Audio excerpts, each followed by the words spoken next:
A lot of this isn't going to make sense to you, and I'm sorry about that. I'm just going to start at the beginning, with the house.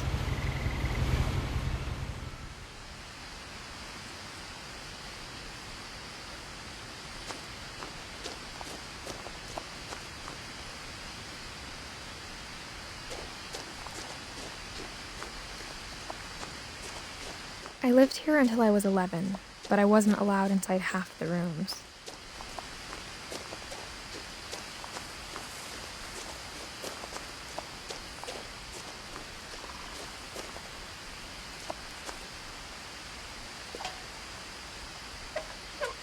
Inside the mailbox were bills from 7 years ago, marked urgent, open immediately.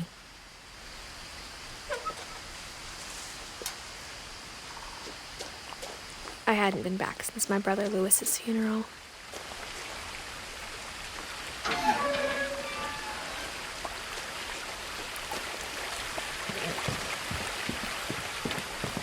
In her will, my mother left me a key, but didn't tell me what it unlocked. Maybe she thought I'd know, or she thought that the mystery would be enough to bring me back.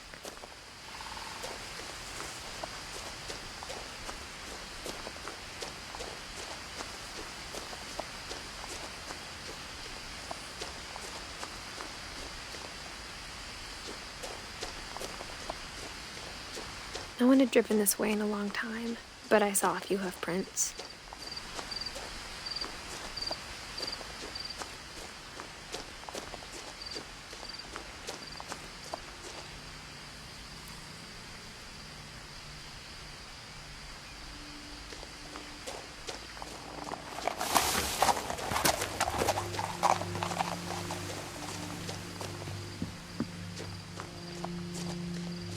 The truth is, even after I inherited the house, I never thought I'd come back to it.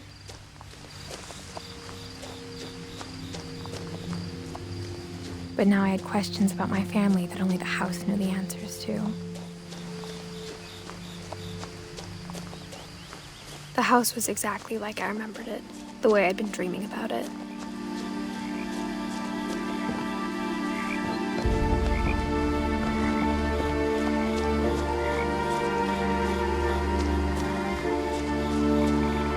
As a child, the house made me uncomfortable in a way I couldn't put into words.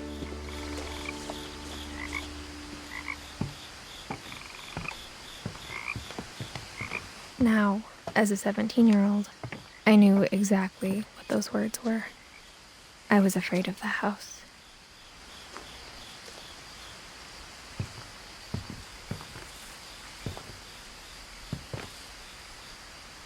I hoped the key might unlock the front door. It didn't.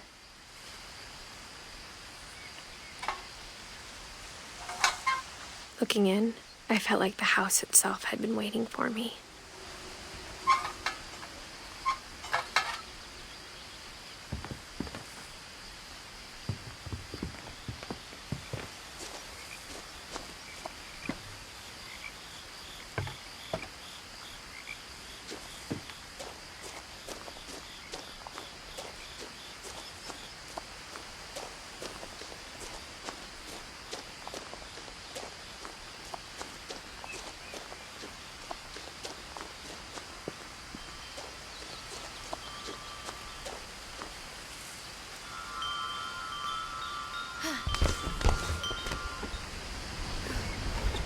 Crawling through the doggy door used to be a lot easier when I was 11.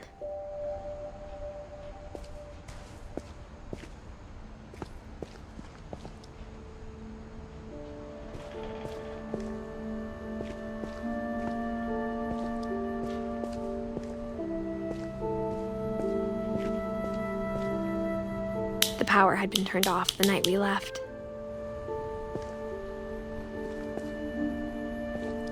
For the first time in years,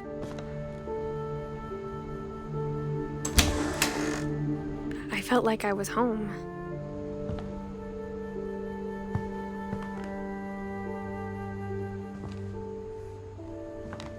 But instead of a family, there were just memories of one.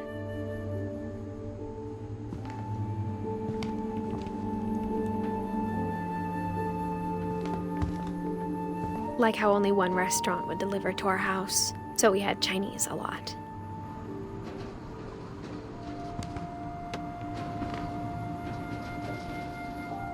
Or how after Louis started working at the cannery, we all got sick of eating salmon.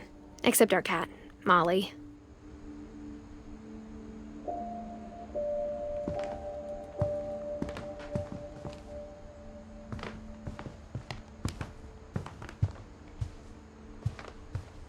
The table was still a wreck from the night we left. It was like a bomb had gone off, killing everyone but sparing the furniture.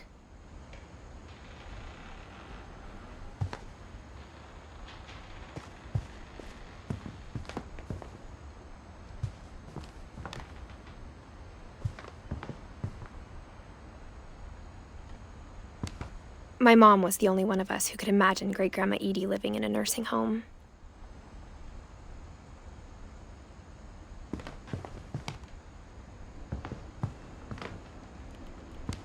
Nothing in the house looked abnormal. There was just too much of it, like a smile with too many teeth.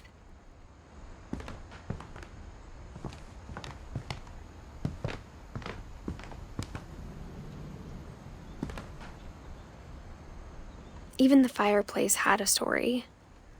Edie told me the bricks came from the original house, after it sank.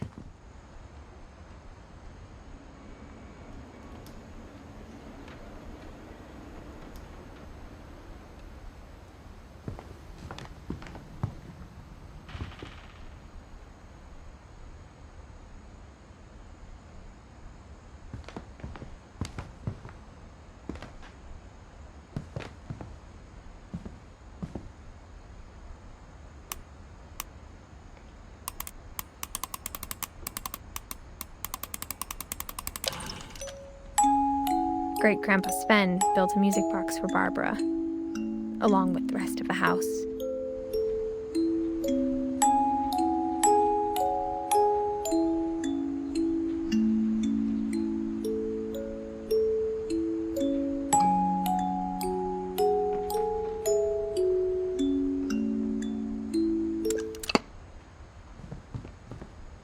Mom always told me to stay out of the basement, so I wasn't too surprised when the key didn't fit.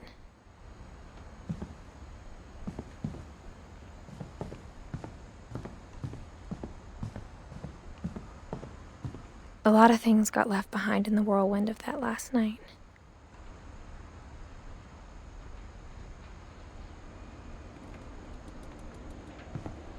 My mom wasn't much of an optimist, but she never stopped believing that my brother Milton was alive.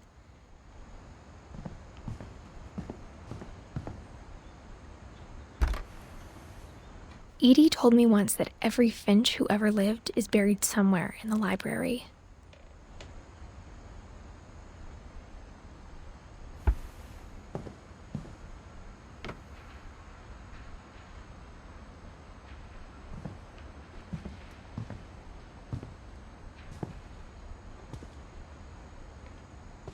After Milton disappeared, Mom sealed up all the bedrooms.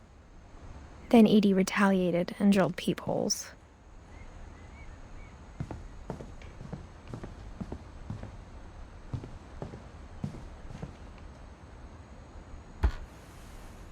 My Grandpa Sam spent 7 years sharing a room with his dead brother, Calvin.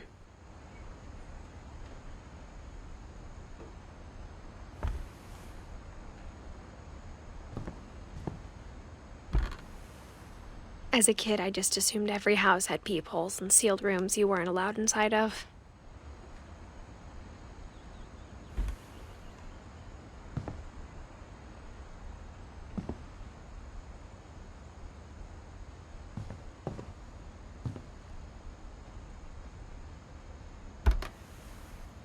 The last time I was in Edith Sr.'s room, I was 10 and she was painting my portrait.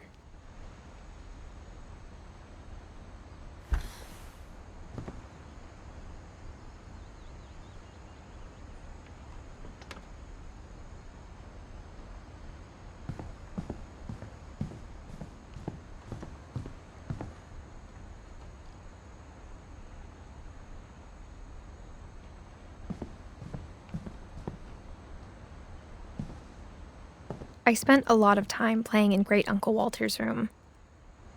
I think my mom sometimes regretted not sealing it up.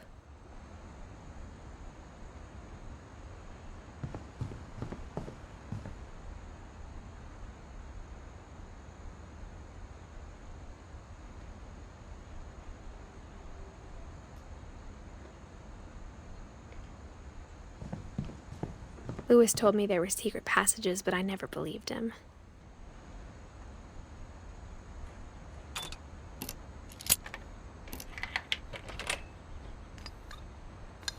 Turns out, my mom was really good at keeping secrets. Now it was time to find out what my mom had been afraid of.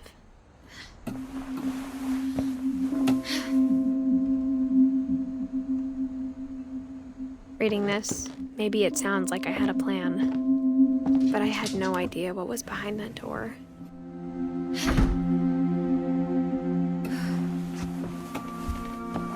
Just like I had no idea where all this was gonna lead.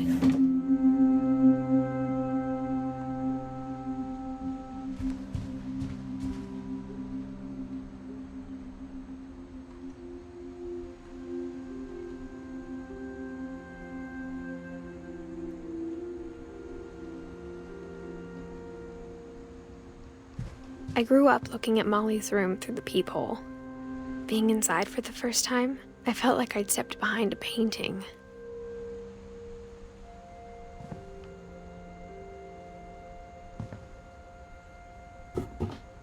Molly's gerbil had a tiny bedroom with its own even tinier gerbil cage.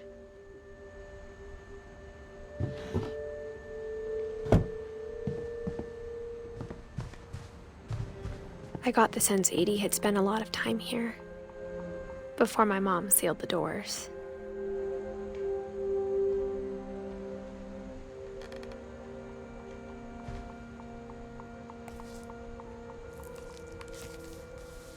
December 13th, 1947. Dear Diary, I'll be gone soon, but I wanted to tell somebody about what's gonna happen. It started when Mom sent me to bed without dinner. I woke up and I was starving, so I looked around for something to eat.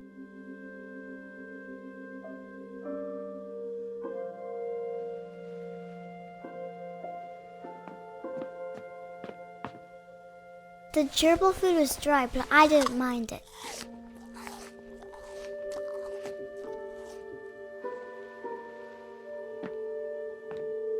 My Halloween candy was all gone.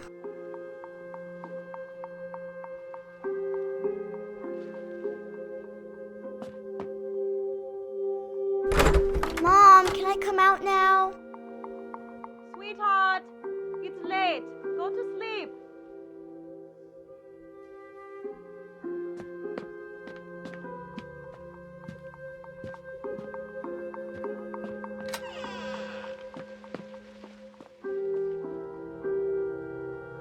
I kept eating and eating.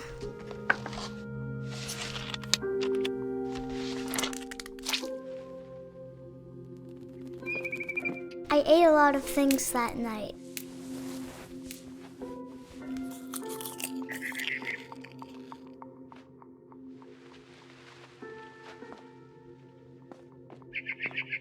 Then I heard chirping outside my window.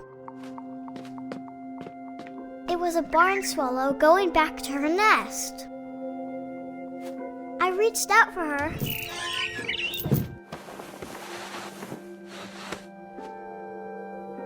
And suddenly,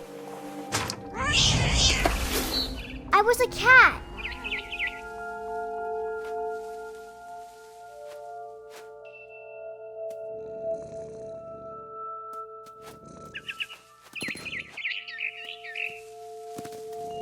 I tried to be quiet, but the bird was really scared.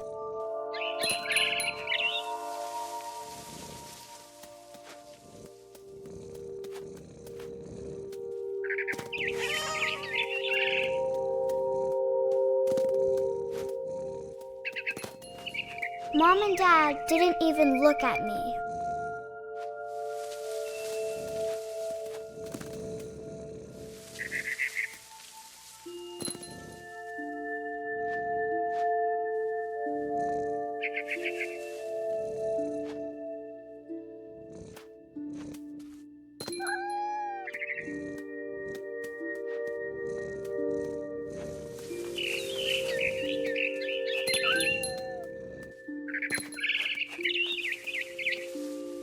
I jumped and I almost got her.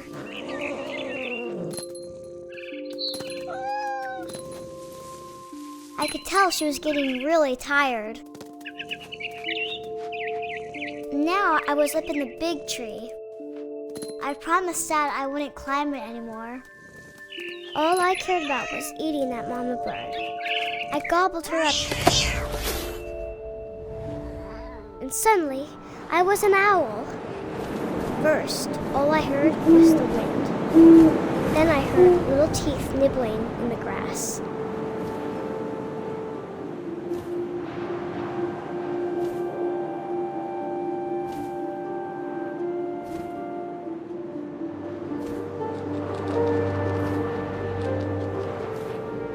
Rabbits.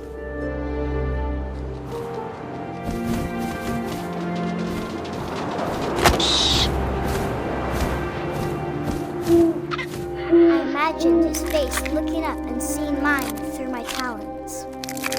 I swallowed him up, and I didn't chew one bit. Then I flew off to find something bigger.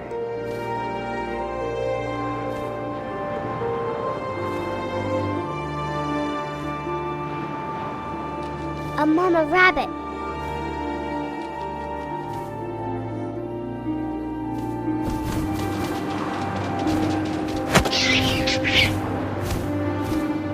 She was almost too big to carry. I started choking, but I couldn't stop eating. And suddenly, I was a shark.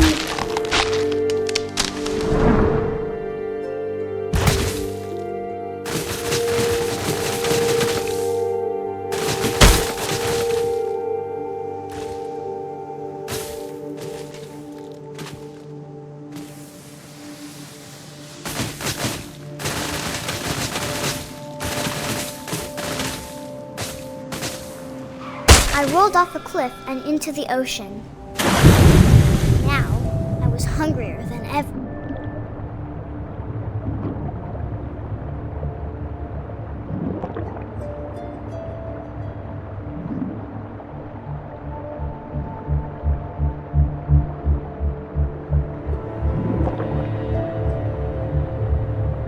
I wanted fat, juicy seals. I tore off her flipper, and it tasted really good.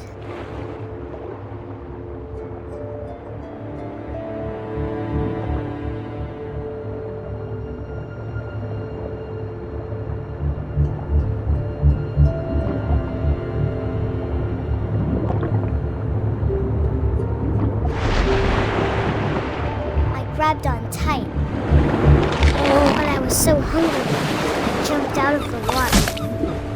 When I opened my eyes, everything had changed.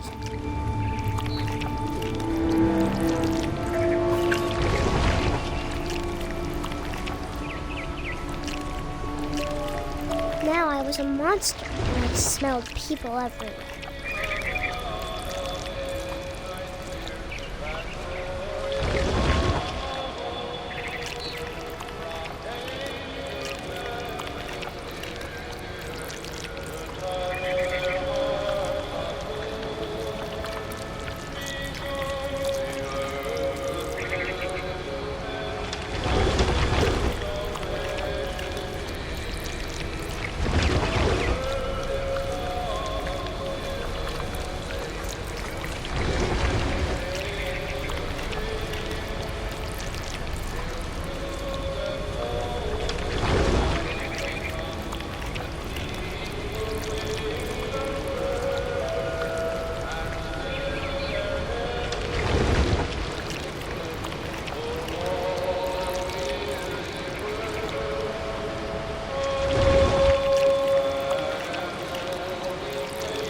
I was big, but I moved real quiet.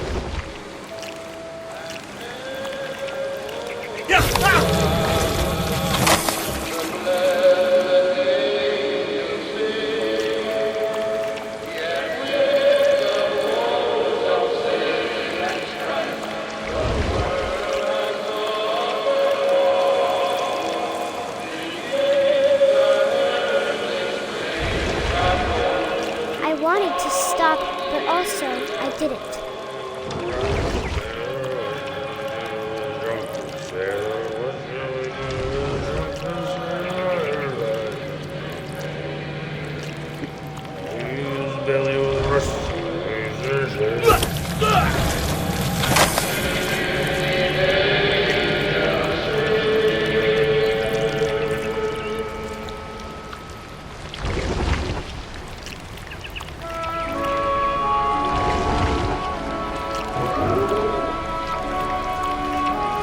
After the last passenger, I was still hungry. And across the water, I smelled something new. Something I had to have, so I swam towards it.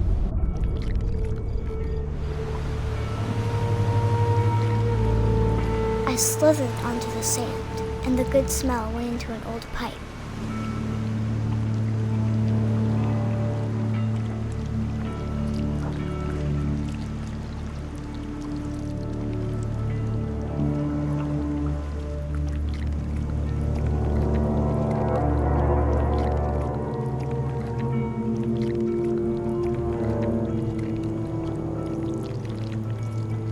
I got closer and closer.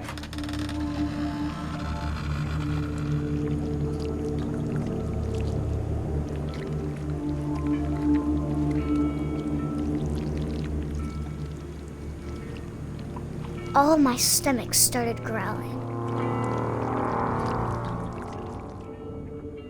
And suddenly, I was me again. I held my breath for a long time, but I couldn't hear anything. I think it's waiting for me to fall asleep. But it's not going to wait much longer. It needs to feed, and we both know I will be delicious.